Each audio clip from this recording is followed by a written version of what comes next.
Voting in Nigeria's election is no simple task for these men, a small part of the approximately 1 million displaced from Nigeria's northeast by Boko Haram.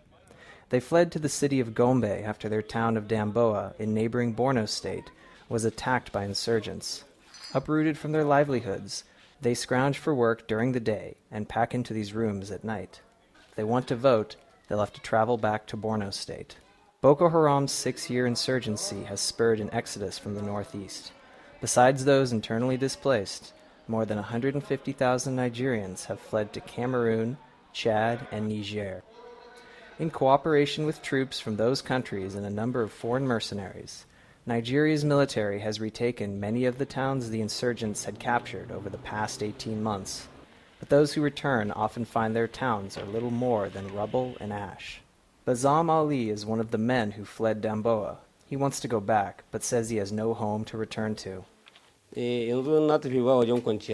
We don't have anything in Damboa. Everything has been burned, and we don't have any means to make us stay there. Muhammad Ali leads a group of 2,000 displaced people from Damboa. He says they want to vote, but many don't have the money to travel. We have the intention of going to Damboa to cast our votes, but first of all, we want the governor to assist us with a vehicle to convey us to Damboa to cast our votes. And if the vehicles are not available, let them send us money to give us money to cast our votes. Dr. Arap Rakuje, the executive secretary of Gombe's State Emergency Management Agency, says IDPs are essentially caught in the middle. They can't vote in Gombe because they aren't registered, but the places they are registered have been burned to the ground. There are a few of them who say, I am not going back again. This is now my town. There's very little you can do. They are not registered here. I don't know what the responsible agency would do.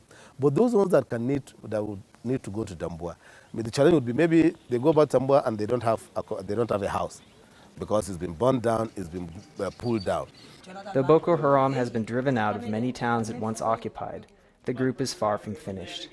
Analysts expect them to continue attacking across the northeast for months or even years to come. That could make voting a risky prospect for those who return.